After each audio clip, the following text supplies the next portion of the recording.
Hola, soy Fabián, estudiante de fisioterapia de sexto semestre. Me tocó radiculopatía C5. Yo les voy a dar una breve introducción de lo que es una radiculopatía en general. Una radiculopatía se caracteriza por la lesión o por el comprometimiento de uno o más nervios, de sus raíces nerviosas que atraviesan la columna vertebral.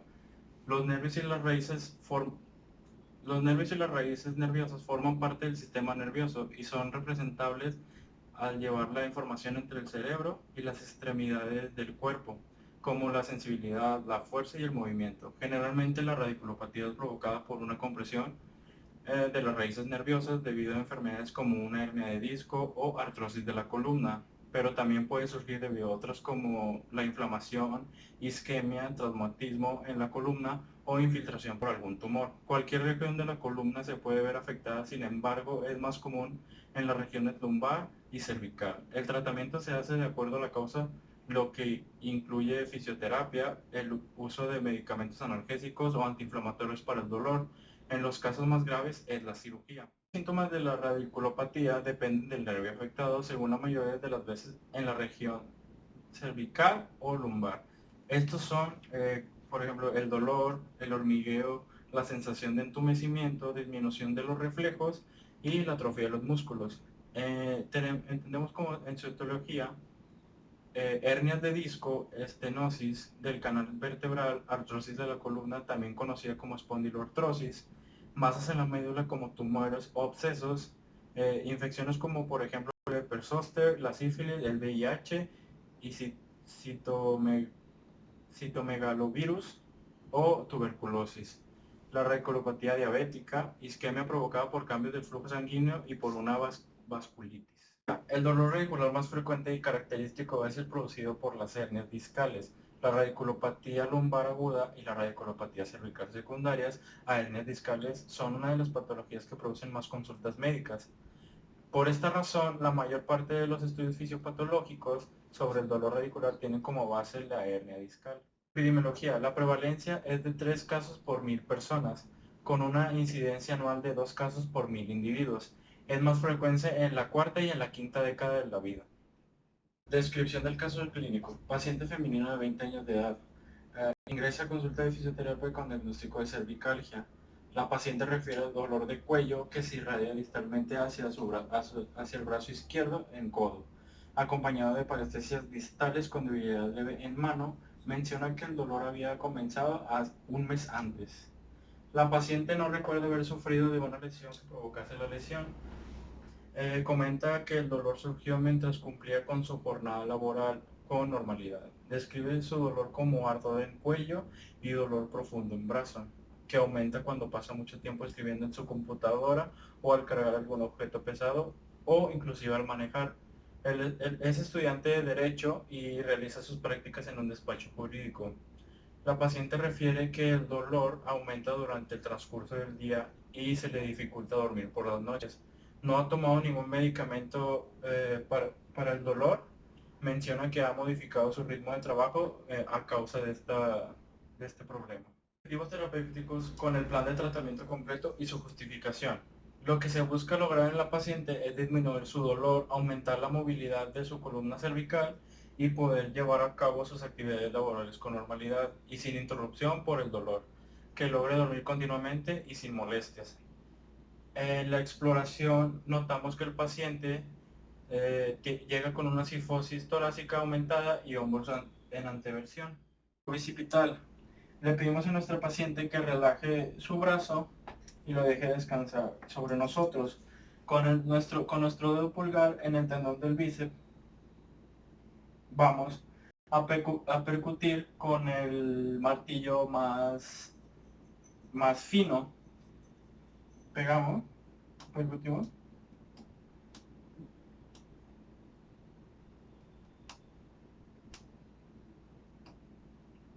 Aquí se obtiene la flexión del antebrazo sobre el brazo. Reflejo tricipital.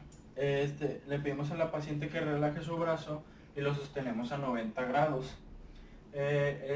Vamos a percutir con el lado más grueso en el tendón del tríceps, cuidando de no percutir el tendón del olecranon. Ok, la respuesta es la extensión del antebrazo sobre el brazo, que es el reflejo tricipital. La prueba de Spurling, que esto es para valorar la afección de las raíces nerviosas cervicales.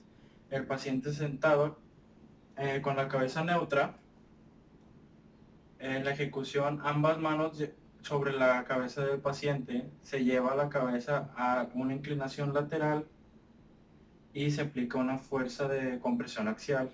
Después se repite la maniobra, pero del otro lado. Entonces hacemos la maniobra de un lado, es lo afectado. Si se encuentra positivo, hay la aparición de dolor, hay parestesias que se irradian al brazo, indicativo de una compresión de una raíz nerviosa, y se intensifican los síntomas de la paciente. Una prueba de tracción, esto determinará la presencia de alguna radiculopatía cervical. La paciente debe estar en posición con su cabeza neutra, nosotros detrás de ella. La ejecución es traccionar en sentido ascendente la cabeza del paciente.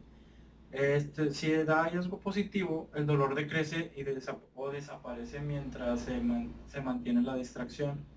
La disminución o desaparición del dolor se debe a la compresión sobre las raíces. Si el paciente lleva el brazo a aducción, si el paciente lleva el brazo a aducción mientras se aplica la tracción, los síntomas a menudo disminuyen algo más en el hombro, lo cual confirma que la raíz está comprimida a nivel cervical. Valsalva. Esto tiene como objetivo evidenciar la presencia de radiculopatía de origen mecánico. Con la paciente de pie y cabeza neutra, vamos a pedirle a la paciente que ejecute una inspiración profunda y que mantenga mientras se agacha. Tiene que ser una inspiración profunda.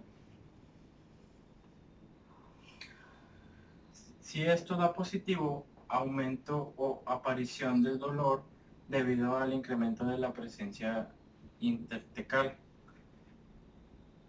Tenemos que tener mucho cuidado porque hay compresión sanguínea. La compresión puede deberse a hernia discal o osteofito o tumor que obstruye el canal medular del hombro. El objetivo de esta prueba es valorar la presencia de alguna radiculopatía cervical. La paciente debe estar sentada en posición neutra. Nos dirigimos atrás de él, sobre la cabeza. Le pedimos a nuestra paciente que haga una abducción ligera con rotación externa y dedos en flexión. Ponemos nuestra mano en el hombro afectado y la otra en la cabeza haciendo una flexión.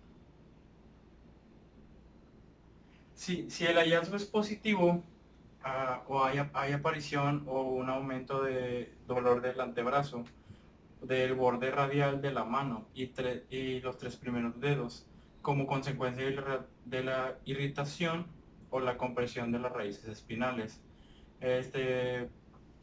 Esta maniobra logra transferir tensión hacia los espacios C5, C6, C7, C6, C7 y C7 de 1. Se emplea igualmente para valorar las lesiones del plexo braquial. Tendrá una durabilidad de un mes dividido en 2 sesiones por semana. Esperamos eliminar el dolor y mejorar los rangos de movimiento y las afecciones de una radiculopatía. Lo dividimos en la primera semana. Haremos movimientos laterales, cervicales medias y movilizaciones al lado izquierdo. Haremos técnica de neurodinamia y técnica de MindLab. Esto por 3 series por 8 repeticiones. Usaremos corrientes interdiferenciales en sesión de 15 minutos, la SIF en 4000 Hz con una AMF de 60 Hz y 100 Hz para un efecto sedante y analgésico. En la segunda semana realizaremos técnicas de neurodinamia, masoterapia en infra, en supra y en deltoides. 3 series por 8 repeticiones. De igualmente la sesión de SIF en sesiones de 15 minutos, la SIF igual en 4000 Hz con una MF de 60 a 100 Hz para un efecto sedante y analgésico. En la tercera semana aplicaremos la tracción oscilatoria, haremos rotaciones con contracción cervical. De igual manera utilizaremos la SIF en sesiones de 15 minutos 4000 Hz, una AMF de 60 Hz con 100 Hz igualmente para un efecto sedante y analgésico. En la cuarta semana realizaremos de nuevo la técnica de Mevlev. Haremos una movilización neural del plexo braquial y usaremos SIF igual de 15 minutos, la SIF en 4000 Hz con una AMF de 60 Hz de 100 Hz para un efecto sedante y analgésico. Braquial, no tengo camilla, pero pedimos a la paciente que se recorra un poquito hacia atrás, hacia abajo. Vamos a hacer una presión en hombro. Le pedimos a nuestra paciente que al mismo tiempo que baje el hombro, ella mueva su cuello hacia el lado contrario en una expiración. Suelta el aire y relaja. Que lo haga. 1. Cuando haga este movimiento, ella va a hacer este movimiento. Va a contar 3 segundos. 1, 2, 3. Al mismo tiempo que regresa su brazo, regresa su cuello. Se lo haga de nuevo. 1, 2, 3. Regresa. Esos son 3 segundos por 8 sesiones. Un poco más complejo, pero te ayuda a más movilización. Lo que tenemos que hacer es comprimir el hombro, mover el brazo, al mismo tiempo giramos hacia un lado y hacia el otro. Las corrientes interdiferenciales, donde se utiliza selectivamente la aplicación de este tetrapolar con un vector automático. Para ello se coloca los electrodos en la parte alta de la columna. Voy a usar nada más como ejemplo los electrodos porque no tengo interdiferenciales. Se pone en la parte alta de la columna cervical.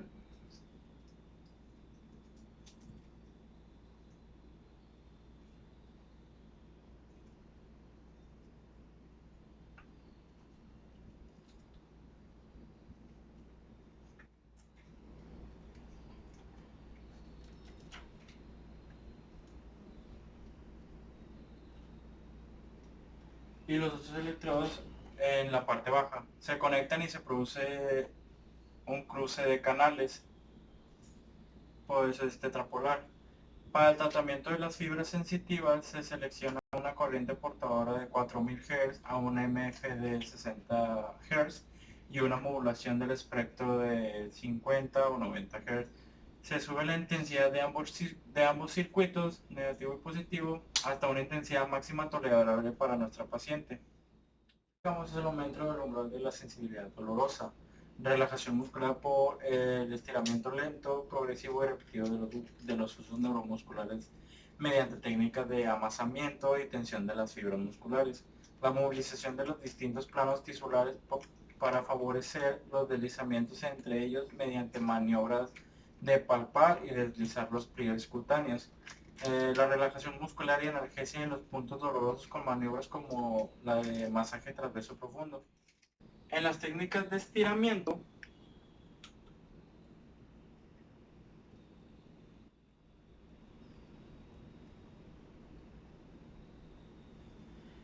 son movilizaciones y ejercicios físicos que proporcionan la elongación al complejo miofacial. Los objetivos consisten en alargar los músculos de las fascias y de esta forma permitir un mayor rango de movimiento de la zona. Aquí debemos insistir sobre todo en el estiramiento del músculo trapecio, causante de la mayoría de las restricciones de la movilidad cervical. Se realizan estas en decúbito supino para evitar compresiones en las zonas de los alrededores. Ya todo hablé sobre radiculopatía C5 y utilizamos un caso clínico ficticio.